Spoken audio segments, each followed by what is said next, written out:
Yo, what's going on YouTube? Can you guys hear me? What's happening?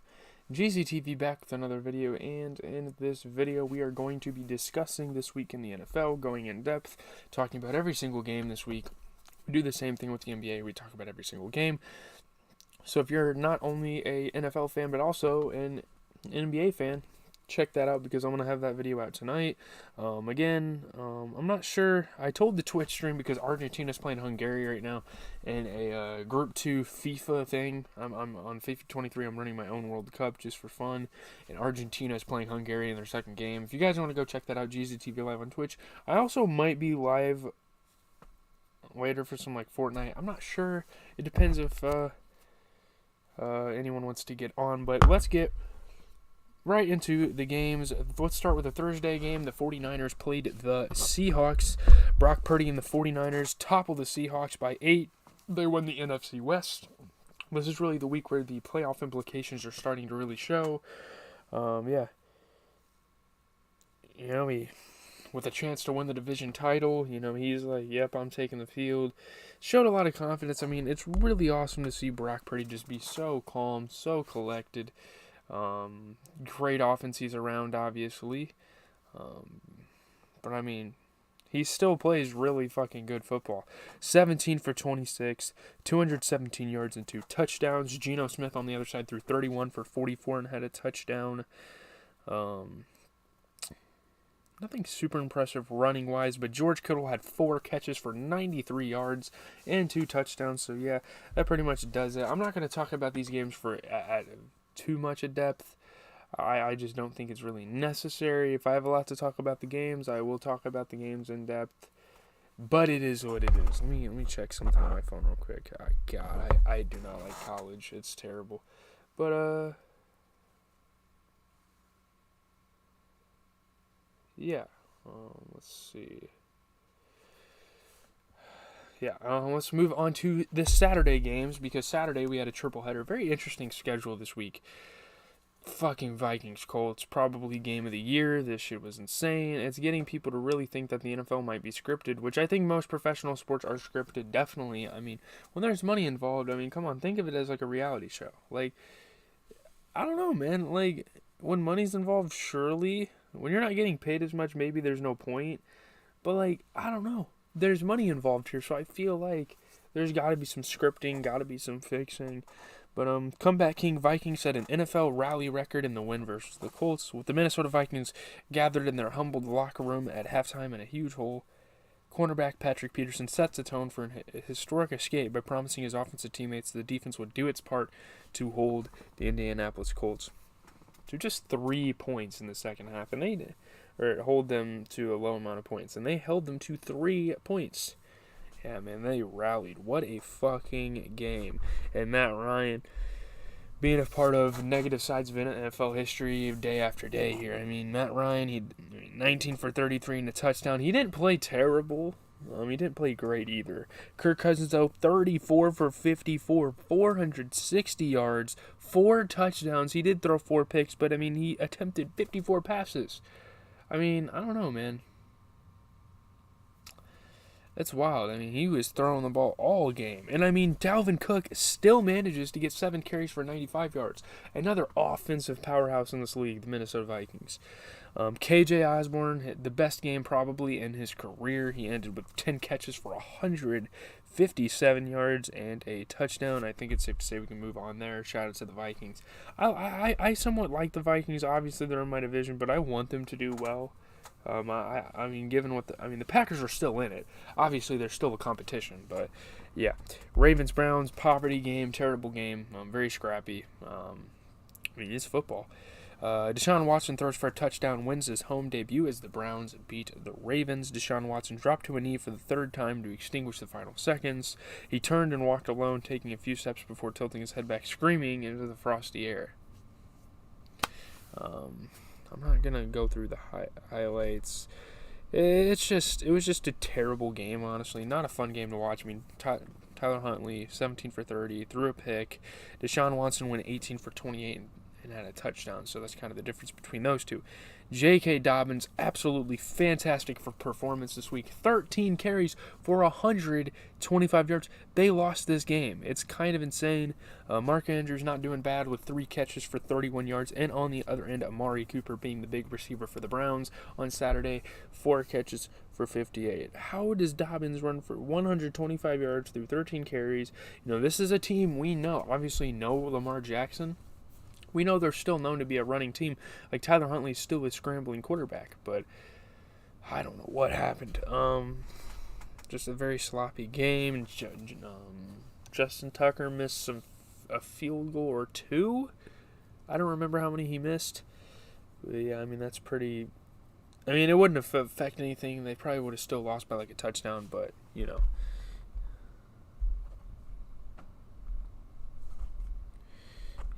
Let's get into the big performers. Oh, wait, I already talked about that.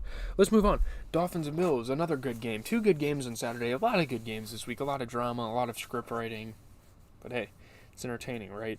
Bills clinched their 4th straight playoff berth. They beat the Dolphins by a field goal. Once the snow began falling at the start of the 4th quarter, Josh Allen and the Buffalo Bills found themselves in their element against the warm weather Miami Dolphins. So that's really what flipped the switch. They were playing in different weather. And it really affected a lot of things. So they were able to win the game. Tua's still playing pretty exceptional. 17 for 30, 234 yards, 2 touchdowns. Just a tough loss. The Dolphins are definitely struggling, and it didn't help that they had to play the Bills this week. Josh Allen, fantastic game as well. 25 for 40 through 304 yards, 4 touchdowns. Great run. Raheem Mostert, no one is talking about his performance, but man, 17 carries, 136 yards. He played fantastic. Josh Allen as well on the ground, 10 carries for 77 yards. This man had over 380 total yards this game. Fantastic. Jalen Waddle, definitely, is he top 10 in the league? At least top 15. I'm not really. He might be top 10. He had 3 catches for 114 yards and a touchdown. It's him or Tyreek Hill, a dual threat on that offense, and obviously the lefty Tua. He just slings the ball. He probably has some of the fastest throwing velocity in the league. It's crazy. Dawson Knox had 6 catches for 98 yards and a touchdown. Probably one of the best tight ends in the league. At least that's healthy. Besides Travis Kelce. We will talk about a returning tight end eventually, but there you go. Bills, Dolphins. Let's get to all the Sunday games. So my team didn't play on Sunday, so we're just going to start by talking about the Eagles and the Bears. Jalen Hurts runs for 3 touchdowns as the Eagles squeeze by the Bears. They win by 5, continuing a historic season in their franchise. Jalen Hurts had trouble feeling his hands with bone-chilling wind whipping through Soldier Field. He even found it difficult to see. Some big hits only added to his pain. So there was a lot of, I don't know why I'm reading that shit. It's hella corny, but a lot of hardships facing Jalen Hurts, and we don't even know if he's going to be playing this week, but at least he delivered a performance of 22 for 37, 315 yards. He did throw 2 picks. Justin Fields, he threw 14 for 21, had 152 yards and 2 touchdowns. I would say he outplayed, I think he outplayed Jalen Hurts consistency-wise, in the passing anyway. And honestly, just efficiency. He was a better runner, too. Justin Fields, 15 carries, 95 yards. A.J. Brown, fantastic game for him. He had 9 catches for 181 yards. He's probably a top 10 receiver in the league. He's fantastic. Byron Pringle, the former Kansas City Chief, had 2 catches for 39 yards and a touchdown. So he was their leading receiver, which obviously for Chicago, I guess that's not terrible. I don't know. Falcons, Saints. Falcons almost came back. We had a lot of comeback kings, and the Falcons almost added to that list. Andy Dalton and Taysom Hill touchdown passes lift the Saints over the Falcons. They end up winning by a field goal. They were up by like 2 scores at one point. Saints tight end Jawan Johnson, big catches near the goal line. Speedy rookie receiver Rashid Shaheed, going deep for passes. That's really about it. This game wasn't crazy.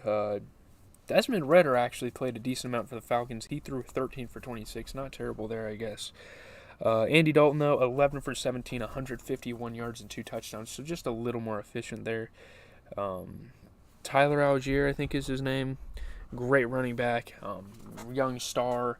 The dude had 17 carries for 139 yards and a touchdown. That is insane. That's pretty damn impressive, if I say so myself. Drake London, another young guy on this team, he had 7 catches for 70 yards. Shaheed, probably one of the fastest receivers in the league. He had 3 catches for 95 yards and a touchdown, so not a bad game, I guess. Let's move along here. Lions and Jets, another good game. I mean, most of these games were really fucking good. Ravens and Browns is probably the only game so far that wasn't really a good game. I mean, yeah. Jared Goff stuns the Jets late as the Lions hold on for a field goal victory.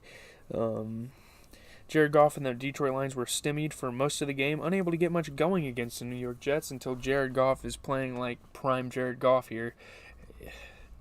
He had a couple games like this on the Rams. We know that Jared Goff is capable of this. And if you don't think so, you're just a hater. I mean, great game for Jared Goff. 23 for 38, 252 yards, and a touchdown. He's damn impressive. I mean, Zach Wilson, 18 for 35, 317 yards, 2 touchdowns. He did throw a pick, though, which was most likely costly. DeAndre Swift had 8 carries for 52 yards. He didn't do too bad Sunday. A battle of 2 young receivers. I mean, Amon-Ra St. Brown, 7 catches for 76 yards. Garrett Wilson had 4 catches for 98 yards. I am convinced that Garrett Wilson is probably the best rookie receiver in the league. There's so many good receivers in the league right now that are rookies. I mean, this is probably one of the best draft classes we've had in a minute in terms of receivers.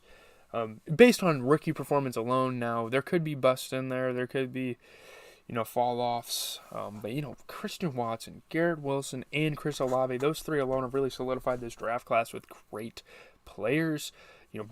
Freaking Brock Purdy's coming out of this draft class. You have Hutchinson. Jamison Williams is finding a way on the Lions. So, man, they got a really good draft class. George Pickens, how could I forget? George Pickens is a pretty solid receiver as well. So, let's move on here. Steelers-Panthers. Mitchell Trubisky, solid. Steelers defense shuts down the Panthers in an 8-point win. Mitch Trubisky knew his grasp on the Steelers starting quarterback job was tenuous at best when he took the field on Sunday. He's really got a lot to prove. I think the Steelers are still in the playoff race. There's a decent amount of teams that are still in the playoff race. It's getting pretty interesting. The teams that are in the hunt are definitely playing better now. So maybe things are starting to balance out. I don't know. Maybe we see a lot more parity in this league. But yeah, Mitch Trubisky, 17 for 22, 179 yards. Not a bad performance at all. Sam Darnold played pretty damn good as well, though. 14 for 23, 225 yards and a touchdown. Not bad for both of those quarterbacks. Played some pretty solid football. In terms of the rest, DJ Moore had 5 catches for 73 yards and a touchdown. I think that's about it, really. That's really all we can really shout out there. So, yeah, shout out to the Steelers, Cowboys, and Jaguars. What the hell is going on here? Dak. I don't know. Dak Prescott. I think he's kind of erased himself out of that top 10 quarterback category with some of the performances he's had recently. I don't know, man. It's hard to believe that he's even in the top 15 of quarterbacks right now because he's just fucking selling. Jaguars intercept Dak Prescott. They stun the Cowboys by 6 in overtime.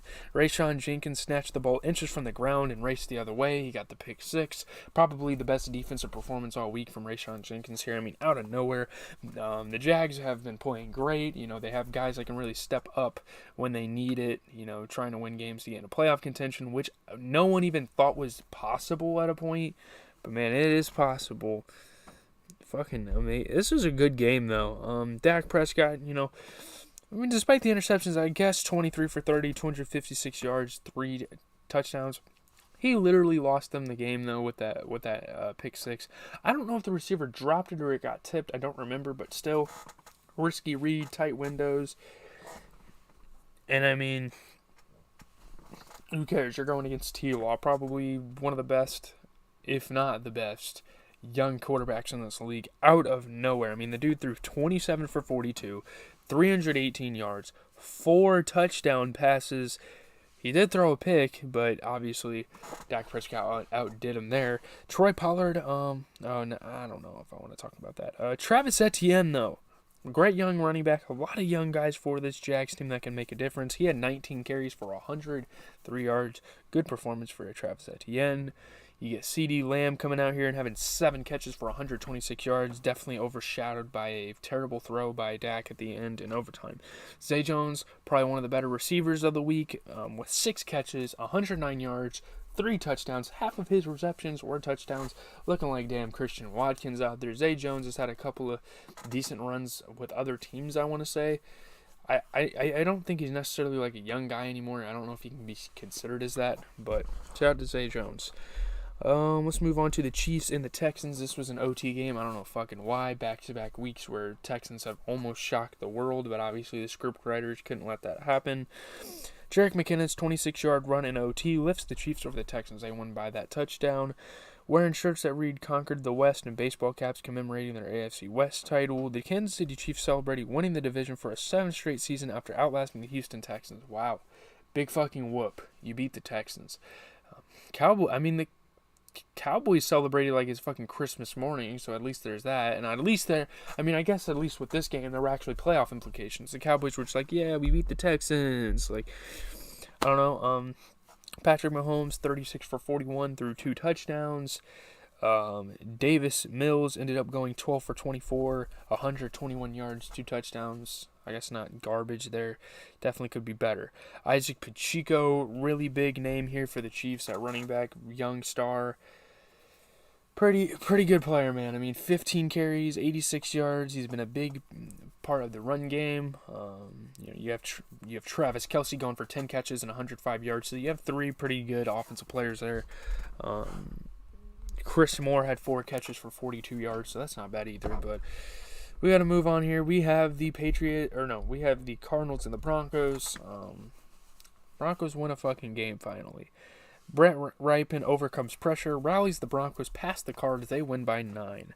Backup quarterback Brett Rypien led the Denver Broncos to their first win since October, guys. They haven't won in over 2 months. It's pretty ridiculous. Taking a look here, Trace McSorley was actually playing. I mean, he had 95 yards passing and 2 fucking picks. Like, dude, he sucks ass. Like, he should never be allowed to step foot on an NFL field again. I'm sorry. Brett Rypien, 21 for 26, had a touchdown. He did throw a pick, but he's playing fucking Trace McSorley. You can make mistakes. Dude, just when I think that Latavius Murray is, like, somewhat done in this league, the dude comes out and has 24 carries for 130 yards and a touchdown. I mean, Jesus. Jerry Jeudy, good game for him as well. 7 catches, 76 yards. So, there you go. There's that game. Patriots-Raiders, probably one of the craziest endings in NFL history. Chandler Jones snags lateral on final play. The Raiders beat the Patriots in a stunning way. I mean, it was crazy.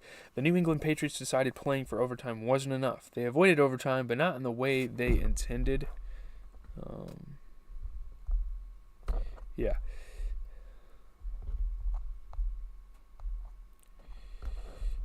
Let's look here. Mac Jones, I mean, I don't even know. Mac Jones didn't even play good at all. I don't even want to talk about that. Derek Carr, though, 24, 38, 231 yards, 3 touchdowns. He did throw a pick, but the Raiders definitely deserved this game. Ramondre Stevenson was really where it was at, though. 19 carries, 172 yards and a touchdown. Such an underrated running back. You have a Jacoby Myers, despite that stupid-ass lateral that the coach probably put him up to it. But he had 2 catches for 47. I think Keelan Cole, he had 2 catches for 50 yards and a touchdown. So there's that as well. That's all I got to say about that game. We have 4 more games left to go, including the Titans and the Chargers. Dicker's field goal propels Chargers to a field goal victory over the Titans. Justin Herbert had one simple message for his Los Angeles Chargers teammates with the game tied late in the 4th quarter against the Tennessee Titans on Sunday. Knew he had to make a comeback. Pretty big win here. Pretty big game for both of the teams. Obviously, though, the Chargers won the day. Ryan Tannehill threw 15 for 22, 165 yards. He did throw an interception. Justin Herbert, 28 for 42, 313 yards. He threw 2 interceptions. No passing touchdowns. Jesus. Derrick Henry had 4 catches for 59 yards. That's pretty damn impressive. Keenan Allen starting to make his way back on the lineup. He ended with 8 catches for 86 yards. There's that game. Bengals Buccaneers, great comeback. This was fucking incredible. Joe Burrow throws for 4 touchdowns. The Bengals rally past the Buccaneers. They won by 11. Things are starting to slip for Tom Brady. Joe Burrow and the Cincinnati Bengals never blinked. I mean, they were in it. I mean, they knew where they were in this game. They knew what it took. Jesus. I mean, what is happening to Tom Brady? I mean, Joe Burrow, 27 for 39, 4 touchdowns. I mean, he threw an interception, but Tom Brady, 30 for 44, 312 yards, 3 touchdowns. You'd think that's a great game. He threw 2 interceptions, though. I don't know. Nothing crazy. Chris Godwin had 8 catches and 83 yards for a touchdown. I guess you could say that's decent. Giants Commanders, some of the worst officiating I've seen all week. There's been some pretty bad officiating moments. Giants beat the Commanders in primetime to end a winless streak. Primetime finally likes the New York Giants, and now they're a huge step closer to making the playoffs, which they definitely should be able to make the playoffs. Daniel Jones ended with 21 for 32 passing. Taylor Heineke 17 for 29, 249 yards and a touchdown. I do think Taylor Heineke played good, but they didn't win. Brian Robinson, you would have thought they would have won with how they played. Brian Robinson, 12 carries, 89 yards. Pretty spectacular.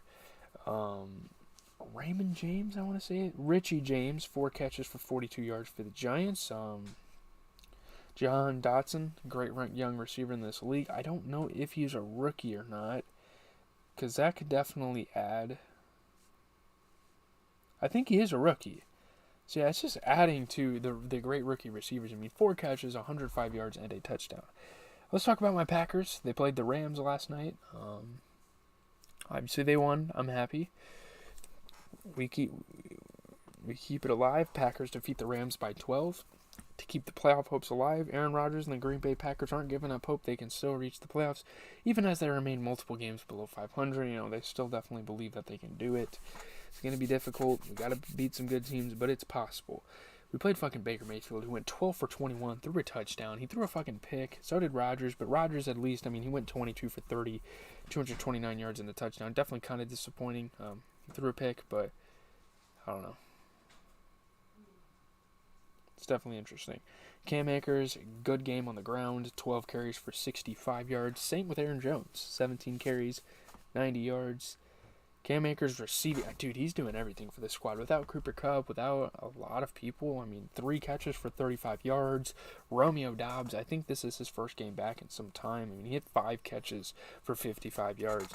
So there you go, guys. That is this week in the NFL stuff. I think I'm going to talk about The Walking Dead in a little bit, then kind of get to some of my TV shows and whatnot. Yeah. Leave a like, comment, and subscribe. As always, it is GZU TV. I'm happy to give you guys all this content. Yeah. Have a good rest of your guys' night. I'm going to be probably watching some basketball tomorrow, or tonight, doing some